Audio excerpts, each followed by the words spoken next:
Au départ, nous avions 21 candidats et avec une sélection qui est de très bon niveau parce que c'est d'une part international, ensuite des architectes qui travaillent de façon très différente, dans des conditions aussi très différentes, dans des pays différents. Et en même temps, qui travaillent sur des sujets, parce qu'on a aussi bien des architectes qui sont sur le social, des architectes qui sont sur les projets culturels, des architectes qui sont sur le logement, des architectes qui travaillent avec des tout petits projets, des architectes qui travaillent avec des grands projets. Donc c'est la difficulté de ce prix et en même temps c'est son intérêt. Parce qu'on se rend compte que du coup les femmes sont vraiment diverses et travaillent exactement comme tous les architectes. C'est la même chose, il n'y a pas de différence. La seule chose c'est on pense qu'elles apportent aussi quelque chose de plus ou quelque chose d'un peu différent, un regard, une attitude, une façon d'aborder le sujet qui est intéressant. Et donc la sélection a été une grande discussion. Toute la journée hier, on a discuté.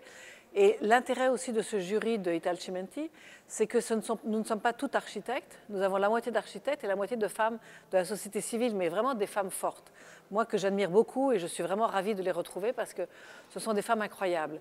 Et c'est vraiment ce que l'on peut trouver ce que l'on trouve de mieux dans les femmes lorsqu'on sait que les femmes peuvent être courageuses, peuvent être fortes, sont engagées et sont capables de penser qu'elles peuvent faire énormément pour les autres.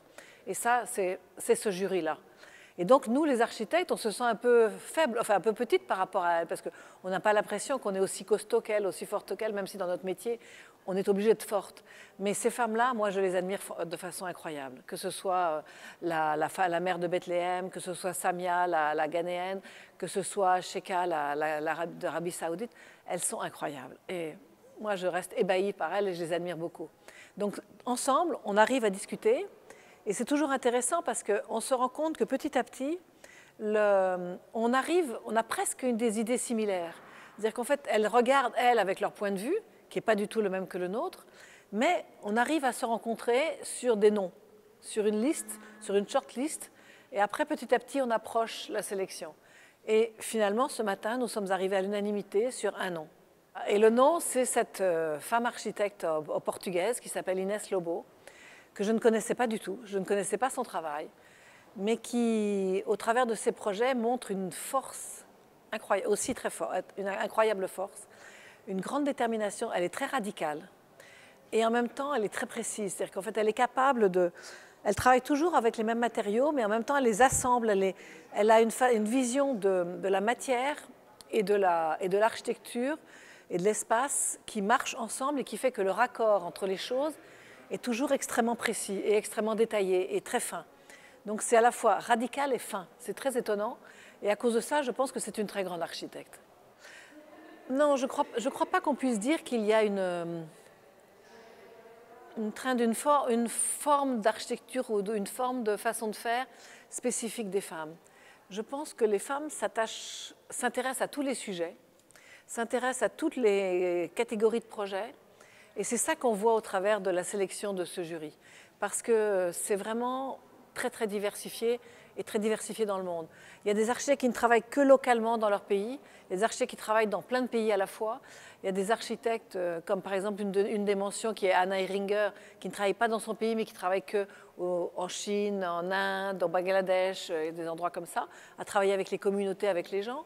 Ou une architecte non, je ne me souviens plus de son prénom, mais Kadri, l'indienne, qui ne travaille qu'en Inde et que dans des sujets très particuliers, ou Inès Lobo, qui dans notre gagnante, qui elle travaille sur des sujets, non, qui travaille sur des maisons, qui travaille sur des équipements culturels, sur des écoles. Donc c'est vraiment diversifié. Et la troisième, c'est Puga, la chilienne, qui elle travaille sur des choses plus sophistiquées, je dirais presque plus sophistiquées et très diverses aussi, parce que c'est une maison individuelle, c'est un équipement culturel, et donc toujours avec une grande attention à la relation entre l'intérieur et l'extérieur. C'est comment, de l'intérieur, on fait rentrer l'extérieur dedans en le regardant et en apportant la lumière et la vue et faire une relation entre les deux. C'est vraiment...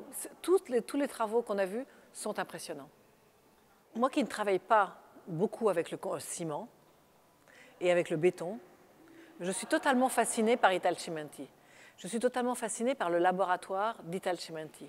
Parce que le travail qui est fait dans le laboratoire d'Italcimenti, c'est vraiment comme c'est vraiment la recherche telle que moi je l'imagine. C'est-à-dire quelque chose qui travaille par intuition, par approximation successive et qui permet d'inventer des nouveaux produits, des nouvelles façons de fabriquer le ciment, des nouvelles façons de l'utiliser, une nouvelle façon de travailler en relation avec les architectes ou avec les ingénieurs.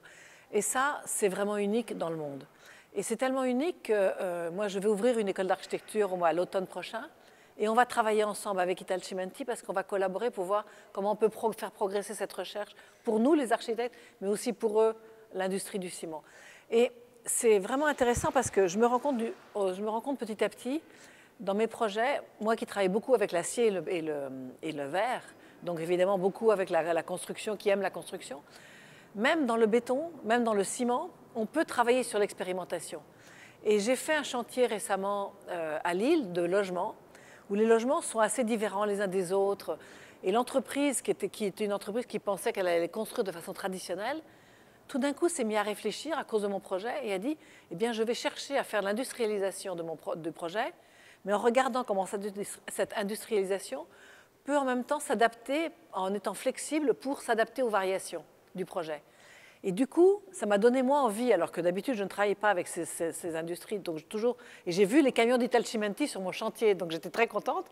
C'est qu'en fait, je me suis dit, mais on devrait travailler en amont, au démarrage du projet, comment on peut imaginer l'industrialisation de la construction des logements en pensant la conception des logements et en même temps avec l'industrie. Donc à la fois l'entreprise, l'architecte et l'industrie, et je suis sûre qu'on pourrait trouver des choses incroyables et intelligentes.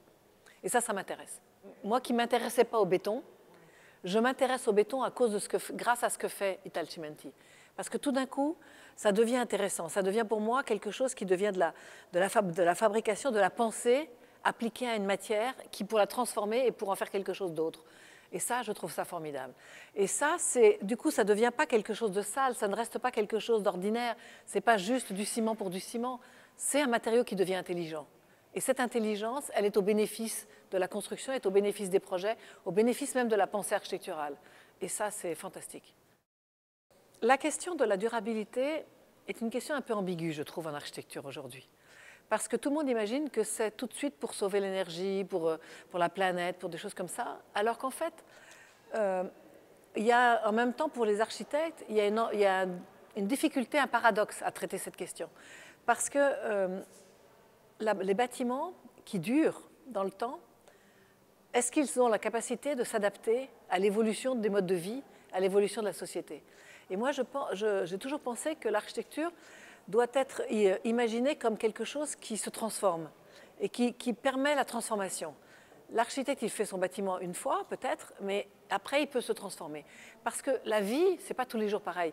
Quand on voit la transformation du monde et de la façon, les modes de vie, depuis le moment où on était enfant jusqu'à aujourd'hui, c'est radicalement différent.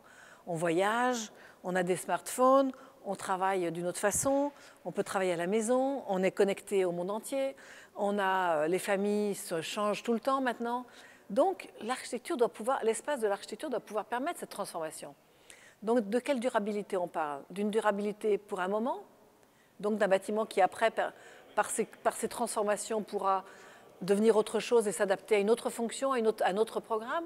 Ou est-ce que c'est un bâtiment qui doit pouvoir durer éternellement? Je ne suis pas convaincue qu'aujourd'hui les bâtiments doivent durer éternellement. Mais par contre, à partir du moment où ils ne peuvent pas durer éternellement, il faut pouvoir recycler les matières qu'on utilise pour pouvoir les réutiliser. Et ça, c'est une autre façon de sauver la planète. À moi, mon icône, c'est l'Opéra de Sydney. L'Opéra House in Sydney. Mais ça, c'est parce que c'est un bâtiment absolument...